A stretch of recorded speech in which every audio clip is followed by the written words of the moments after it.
Bismillahirrahmanirrahim. Qul huwallahu ahad, Allahu samad, lam yalid wa lam yulad wa lam yakul lahu kufuwan ahad. Assalamualaikum ya Nabi rahmatullahi wabarakatuh. Assalamualaikum warahmatullahi wabarakatuh. Alhamdulillahirabbil alamin. Wa bihi nasta'inu ala umuri din wad din. Wassalatu wassalamu ala asyrofil anbiya'i wal mursalin. Sayyidina wa nabiyina Muhammadin amma ba'd. Alhamdulillahirabbil alamin. Pada kesempatan kali ini kita dapat berjumpa kembali dan semoga kita senantiasa selalu dalam lindungan Allah dan dalam ridhonya. Semoga kelak kita mendapatkan syafaat dari baginda Nabi Muhammad SAW dan syafaat Al-Quranil Karim. Pada kesempatan kali ini saya akan menjelaskan tentang betapa pentingnya sholat dan cari faktanya. Kita sebagai manusia, kita diberikan akal, dan manusia disebut manusia makhluk paling sempurna itu karena menggunakan kesempurnaannya. Dan perlu kita ketahui, dengan diberinya akal, manusia bisa berpikir tentang harus bisa menutupi anggota badan kita, dan makhluk yang lain semua telanjang. Tidak ada monyet buka toko, tidak ada kambing bikin bengkel, dan tidak ada ayam jadi dokter. Itu perlu kita pahami dan kita sadari. Dan masihkah kita tidak mau sholat? Ini bagi umat Islam khususnya, saudara-saudaraku, jangan pernah berpikir prematur. Semoga kita bisa membuktikan bahwa kita adalah dewasa dalam berpikir. Kita bisa dewasa dalam berpikir. Jika kita masih tidak menganggap kebenaran-kebenaran yang ada di dalam Islam, kita sebagai umat Islam dan umat yang lain punya cara ibadahnya sendiri-sendiri. Jadi yang perlu kita perjuangkan adalah di dalam agama kita sendiri. Mari kita bersama berjuang, dan secara logika kita perlu pahami kalimat Islam sendiri. Secara logika, Islam itu Isya, subuh, luhur, asar, maghrib. Luhur itu agung, dan luhur itu waktu duhur itu terang benderang. Jadi walaupun kita dalam keadaan terang benderang, dalam keadaan sehat, bahkan dalam keadaan kaya raya, dalam keadaan punya kedudukan, jangan pernah lupakan Allah, agungkan Allah. Jika kita lakukan di dalam sholat 5 waktu, Isya, subuh, luhur, asar, maghrib, itu secara logika itu kalimat Islam itu dari berbagai kalimat, berbagai ragam huruf yang rukun menjadi satu kalimat, yaitu Islam. Dan jika kita masih melakukan hanya 2 waktu, itu belum menyebut Islam. 3 waktu belum menyebut Islam. Mari kita sama-sama berjuang, sempurnakanlah kalimat Islam. Dan jika masih tidak percaya, bukan kita semua itu tidak percaya, sebenarnya percaya tapi enggan, dan kita tergoda oleh hanya urusan duniawi kita. Masihkah kita tidak percaya bahwa kebenaran-kebenaran dan fakta-faktanya itu ada? Mari kita gali faktanya. Penasaran itulah yang menjadikan kita bisa lebih baik. Masihkah kita tidak percaya bahwa Nabi Muhammad itu adalah panutan kita sebagai umat Islam? Dan kita perlu sadari, hari ada 7, rangkap ada 5, manis pahit pun wage kliwon. Sering kita dengar para ulama menjelaskan, menggemakan, menyampaikan, karena itu amanah dari Allah Subhanahu wa Ta'ala, bahwa Isra Mi'raj baginda Nabi bulan 7 ke langit 7 bawa perintah sholat 5 waktu. Itu adalah dari menunjukkan sisi kemuliaan baginda Nabi Muhammad SAW. Isra Mi'raj ke langit 7 bawa perintah sholat 5 waktu, yaitu adanya hari itu 7, rangkap ada 5, 7 ditambah 5 sama dengan 12 lahirnya baginda Nabi. Apa yang dimaksud kalau tidak diciptakan Nur Muhammad, tidak diciptakan apapun? Kita lihat dari hari saja, dan rangkep itu 7 ditambah 5 sama dengan 12 lahirnya Rasulullah Muhammad SAW. Kalau tidak ada baginda Nabi Muhammad SAW, tidak diciptakan baginda Nabi, tidak diciptakan Nur Muhammad oleh Allah, hari tidak ada, rangkep tidak ada, kita pun tidak ada. Dan kita sebagai manusia melewati hari, manusia masih hidup itu berarti masih melewati waktu, selalu berbolak-balik 7 hari. Kita laksanakan 5 waktu, karena hari itu jasad, hari itu laksana jasad, rangkap itu adalah roh, Islam itu jasad, sholat itu adalah rohnya. Semoga tidak menjadikan kita sebagai manusia yang hanya seakan jasad yang berkeliaran tapi tanpa ada ruh.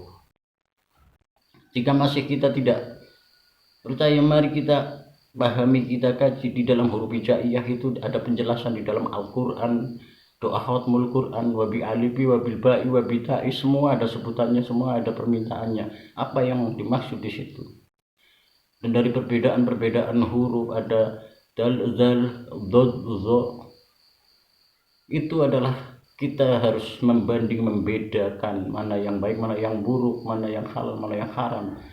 Adanya kita mendapatkan ilmu adalah petunjuk, dan jadikan itu amanah. Masihkah kita tidak percaya? Kita perhatikan di huruf hijaiyah.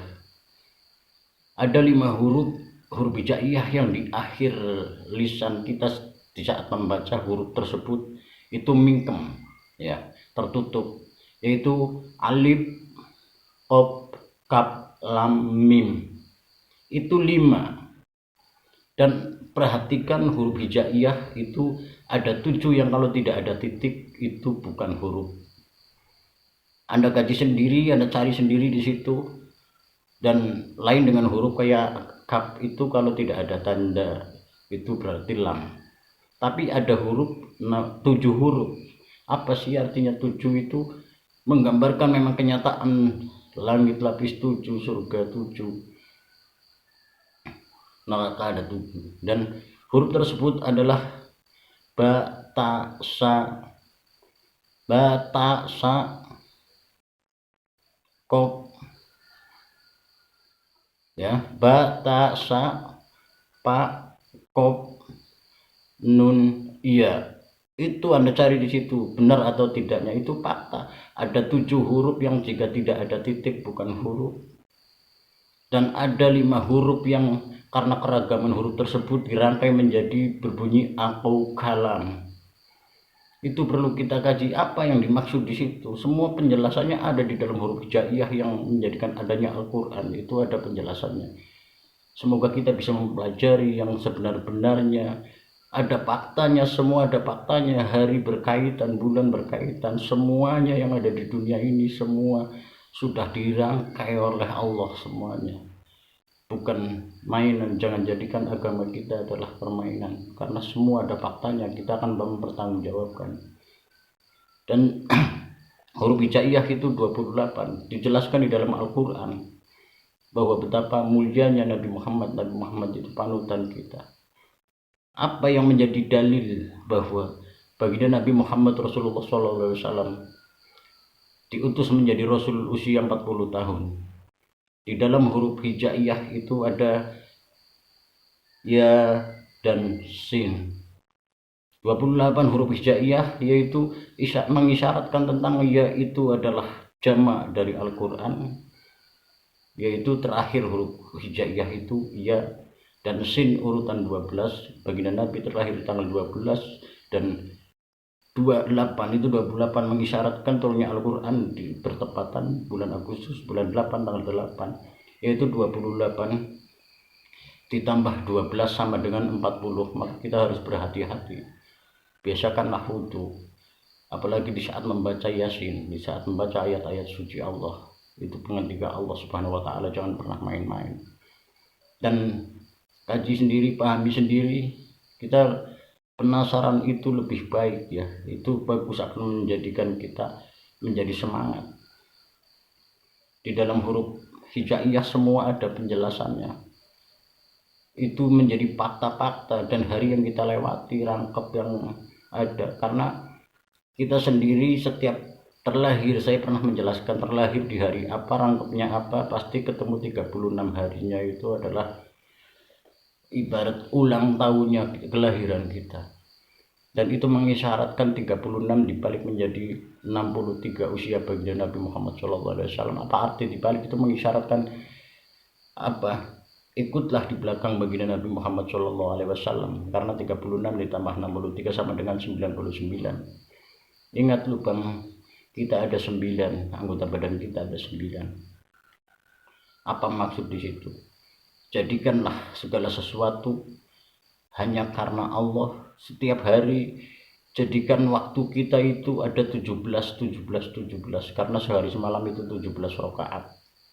Apa yang dimaksud dalam arti 17 rakaat dalam isyarat saja itu di dalam arti satu itu sawiji, pitu iku pituduh sawijining pituduh sawijining pitulung. Al-Qur'an turun di tanggal 17 itu sawijining pituduh kanggo menungsa, satu petunjuk bagi manusia. Dan 1 dan 7 itu adalah apa? Satu tujuan. Kita itu akan menuju satu tujuan, yaitu kepada Allah Azza wa Jalla.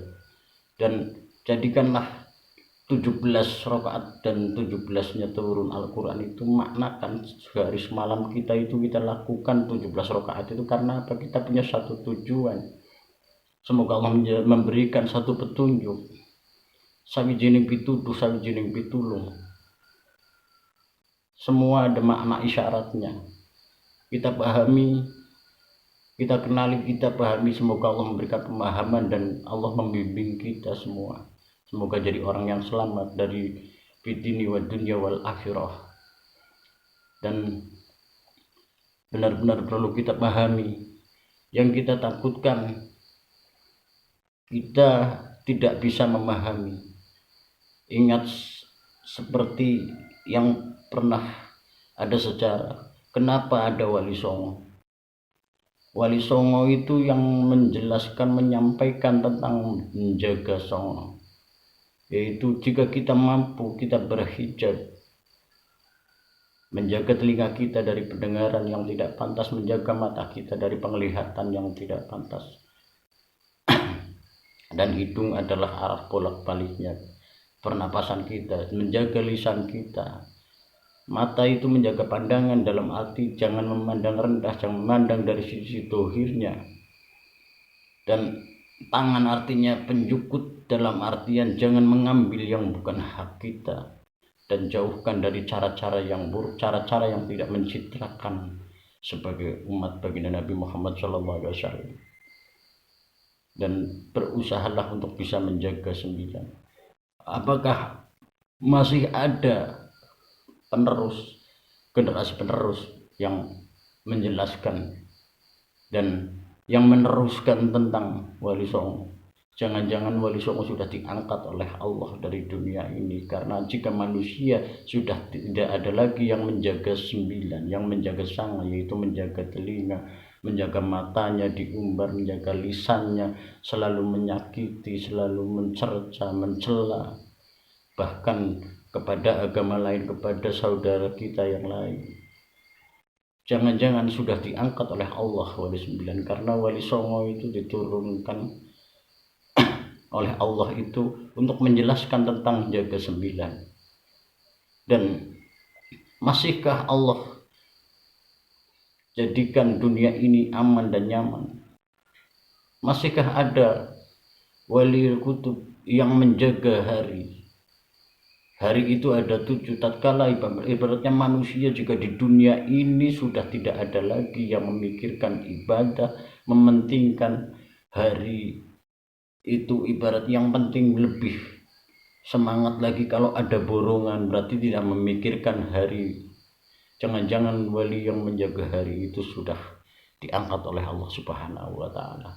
Mari kita sama-sama berpikir cerdas, mari kita pahami, kenali, pahami, dan kita kaji. Semua ada faktanya, jangan anggap segala sesuatu dalam penjelasan Islam oleh para ulama, dari baginda Nabi sampai warasatul anbiya, sampai ulama-ulama sekarang yang menyampaikan itu.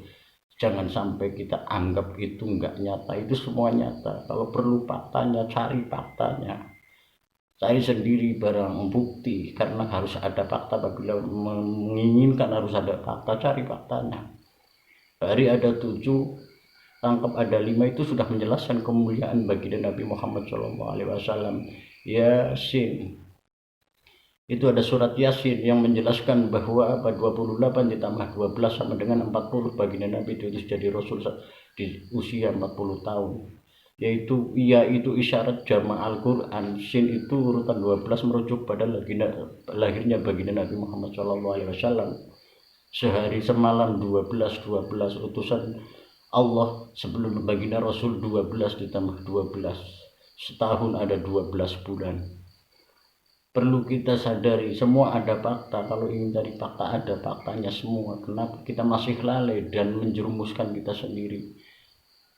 Mari kita sama-sama berdoa semoga Allah memberikan perlindungan kepada diri kita semua daripada fitnah dajjal, daripada tipu daya iblis. Semoga Allah menjadikan kita menjaga dalam sholat kita, karena keutamaan sholat itu sangat-sangatlah banyak dan penting untuk membimbing diri kita agar kita selalu mendapatkan petunjuk dari Allah, agar terarah ke dalam hal-hal yang baik, dijauhkan dari hal-hal yang buruk. Itu karena kita mengutamakan sholat kita. Dalam sholat 5 waktu itu sangatlah penting, karena kaitannya antara hari dan rangkep.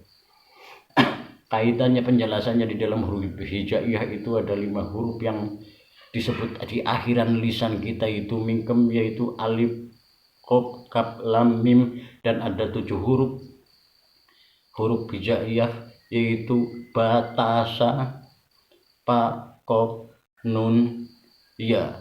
Itu ada 7 huruf. 7 itu menunjukkan tentang tujuan kita.